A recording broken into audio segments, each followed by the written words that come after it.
You want to build a cleaning company around your career, but you've got a real problem. And that's you've never sold anything in your entire life. So, how are you supposed to get real companies to hand your business their cleaning contracts? If that's a doubt that's been holding you back, good. Because you don't need to be a salesperson to pull this off.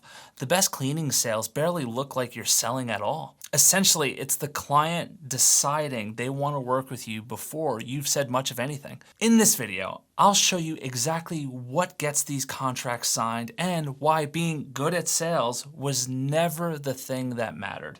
If you're new to me, my name is Mike Mack. I've built and sold 2 cleaning companies. I'm now building my 3rd from scratch right now, and for the last 6 years, my team and I have helped hundreds of working professionals build their own high-ticket cleaning businesses around their full-time job. And I'm telling you all of this as a guy who genuinely is not a salesperson. So I want you to picture that great salesperson for a second. What do you see? Sharp suit, endless confidence, talks fast, can convince anyone of anything. Now, I want you to take that person and put them in front of an office manager of a medical building who's thinking about making the switch with their cleaning company. Then that salesperson that we just dreamed up would absolutely bomb. And that's because the office manager already knows their building needs cleaning. They're not deciding whether to buy something or not. They're deciding one thing.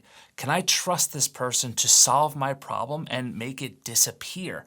A fast talker doesn't answer that. If anything, he or she may make them nervous. And here's where the whole idea of sales gets twisted.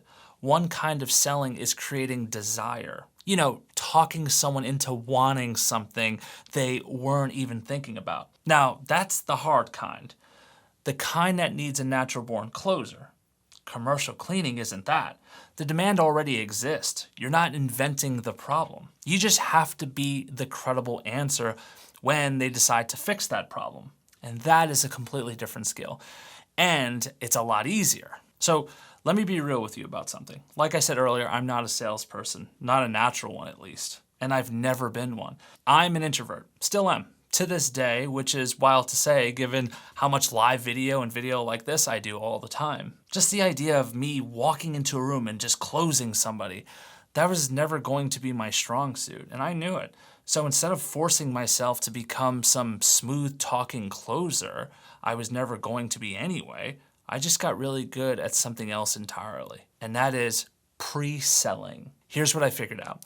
You can sell somebody before you even say a word to them. Your marketing does it for you.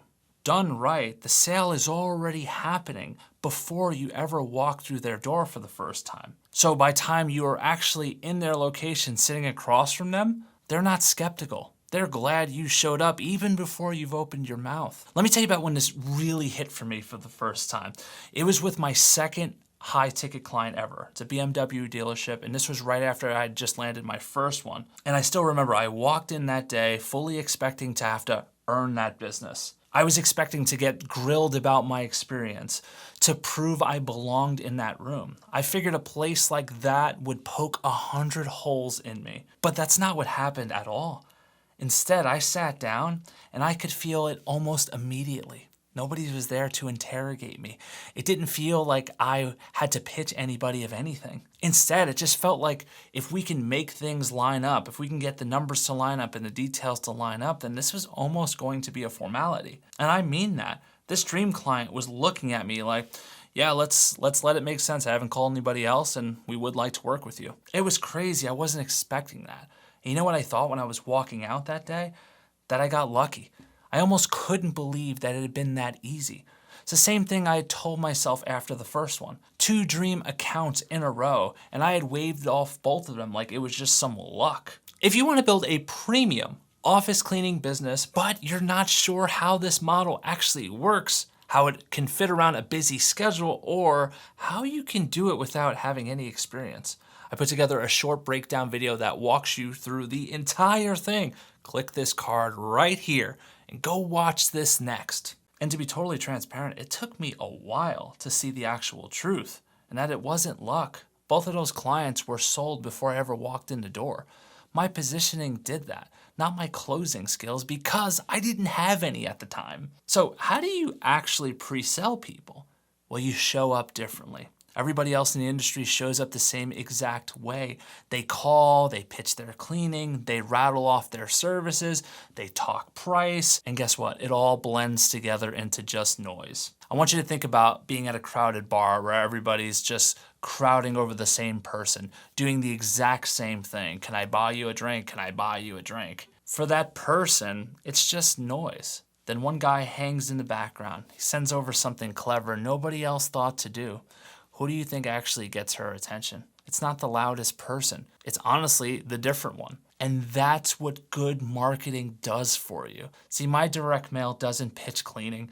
It shows up like nothing else in their inbox, and it makes them lean in before we've ever spoken. So by the time I actually sit down across from them, guess what? The hard part is already over. You don't need to be some legendary closer. You just need a normal, honest conversation with somebody who already wants what you've got. And if you're sitting there thinking, got it, makes sense, but Mike, I just don't have the hours that it takes to just chase clients around all day, then I say to you, good, because the name of the game is not chasing anyone. The name of the game is let your marketing do the heavy lifting. This isn't about you living on the phone or driving all over town, handing out flyers that people are gonna throw right in the trash. This type of business will actually fit around your busy life. It doesn't have to replace it. But I want you to understand that there's a big mistake that sinks even the smoothest of talkers, and that's when you sell cleaning.